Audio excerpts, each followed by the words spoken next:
here's an example of using Mesh Distort to warp the water line on this. So pardon my crude little boat model, but just threw this together real quick just to give you an example that would make sense to you. I'm going to view this from the side. That's fine. I just hit keyboard shortcut 3 and it just gives me a side view. I'm going to go into the file, tabbing in to go into object mode, and I'm going to hit Shift Z. Now I'm on a Mac, it may be a little different on the PC, and that gives me a transparent view. You can see these little icons here allow you to switch those views as well. You can toggle between, but I'm going to go Shift Z so I can get full transparency, and the reason I'm doing it is now I can hit the B key and make an area selection around the bottommost vertices of my water line. See if I get those correct. Okay, and you can see them lit up when I rotate around to the bottom view, and if I go back to opaque view, that's Shift Z again, toggles it back so I can just see that the bottommost vertices are now selected. So with that done, with those selected, I can go over to this little icon in the bottom right, and it comes up with, it's called Object Data Properties, and I can go to Vertex Groups and I can define a new vertex group, and I'll call it, by double clicking on it, waterline. Just makes it easier to find the next step. And then I have to, this is important, hit assign, and that means all the vertices that are selected are now going to, when I click on that, are now assigned to waterline. That's what I'm going to shift when I do the mesh distortion. So I can go back to side view. I'm going to tab out to go back into object mode. Now I'm going to go and create a mesh to distort with. So I'm going to say add mesh cube, and it's going to just drop a cube in there, and I'm going to hit S for scale, and I'm just going to scale it up like that. Then I'm going to hit S again, and I'm going to scale it along the Y axis. So I'm going to hit Y, scale that out. That's probably about good. I can hit Shift Z again, which gives me the transparent view so you can kind of see where things are at. And I'm going to hit G for grab, Z to move up, and I'm just going to move that up pretty close to the bottom of those vertices, those bottom waterline vertices. I'm not going to go past it, I'm just going to be slightly below it. I'm going to need to go out a little bit wider. No, actually I think I'm going to be okay. So now I'm going to tab into the cube to go into edit mode on the cube, and I'm just going to do another area select around the ends. I have to deselect all of them. That's option A, deselects. B, so now I'm just going to select those end vertices, switch back to side view, and then I'm going to hit Control Option Shift and S, and that'll let me kind of skew this out to approximate the bow of the ship. I'm going to G, grab, Y, move them out along the Y axis. So now basically I've got this prism that is completely covering my ship model, and that's exactly what I want. So I'm going to go back to 3, and I'm going to hit Shift Z, and I don't know if you're familiar with modifiers, but if I go to the modifier tool with my prism selected, I'm going to say add modifier, and I'm going to hit Sudivision Surface, and it's going to turn it into this strange looking shape. Don't worry about it just yet. I'm going to increase the levels 2 or 3 up. That'll make it a smoother, weird looking shape. Not too useful just yet, but I'm going to tab back into edit mode, and you can see that's the original shape in edit mode. And I'm going to select all, which is A, and I'm going to hit my N key that brings up this palette for transform, and in the mean increase, the mean increase at the very bottom, set that number to 1. Now you see all the edges light up pink, at least on my computer. When I hit tab to go back into object mode, you'll see that the shape actually still looks like it should now. It's not that weird shape anymore, and that's because you basically told it give these edges a very sharp crease to keep it in the original shape. But the reason we're doing it, you'll see in a minute. Go back to side view, and I'm going to hit my T key to pull up my tools.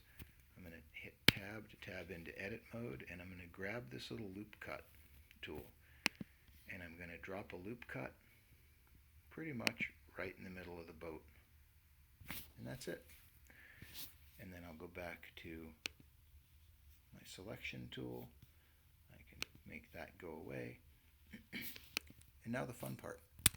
Tab out of that, so you're back into object mode. Select your boat. Then you say add modifier, and you're going to add a mesh deform.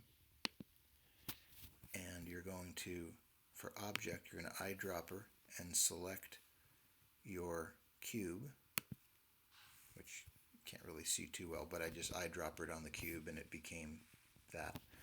And then for Vertex Group, I'm going to select waterline. So what that's going to do is when I warp this cube, it's only going to distort the vertices that are part of that vertex group. And I'm going to bind it. This is important. You hit the bind key. So now, wait for a second for my slow computer.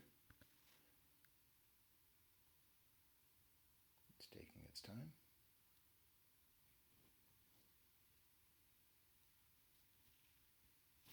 So now if I go to my side view and I select my cube and I hit tab, if I select these vertices, just these vertices alone, don't touch these in the middle, go back to side view and I hit G to grab, I'm going to hit the Z key, so it just lets me only grab them and slide them along the Z axis, and when I pull them down, look what it's doing to the boat.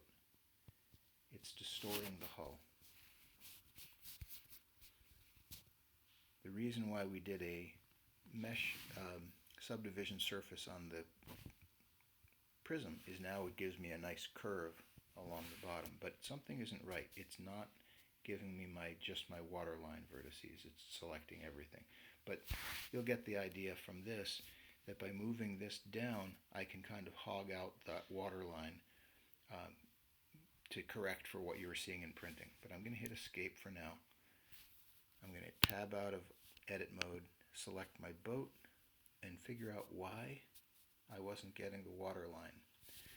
So if I tab into that, go back to my Vertex Group, select that and hit assign, you should see, let me see if they work. I'm going to deselect everything, and I'm going to, with this here, I'm going to hit select. Okay, so they're all there. It should work. Side view, I'm going to select my cube, go into edit mode,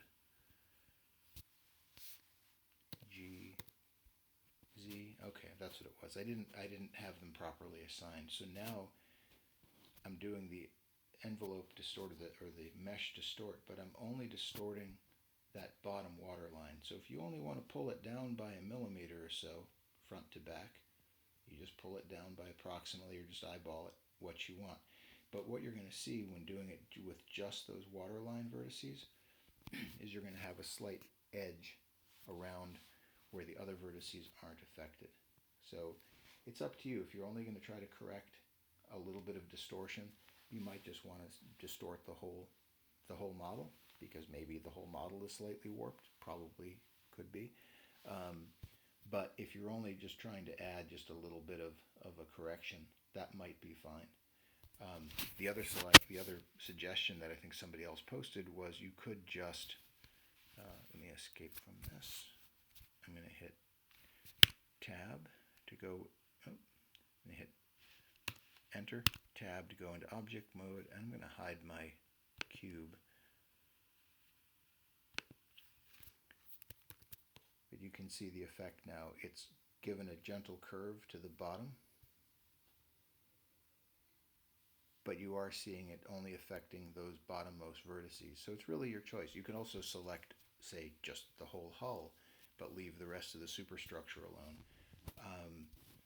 depending on what you want to add to that vertex group. So that's Mesh Distort. Hopefully that gives you an idea of how it works. The other option could have been do this. I'm just going to delete my cube. I'm going to go and remove the modifier. Just hit X so that's gone. But what I could do if I hit Tab, all of those selections, all of those bottom waterline vertices are still selected. So I could just go back into side view, hit the E key to extrude, and then hit the G key and the Z key.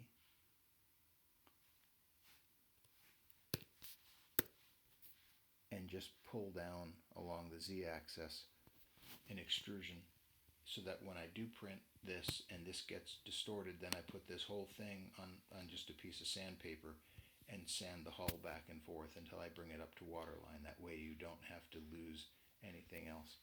But that's two options for you to consider. Hope that helps.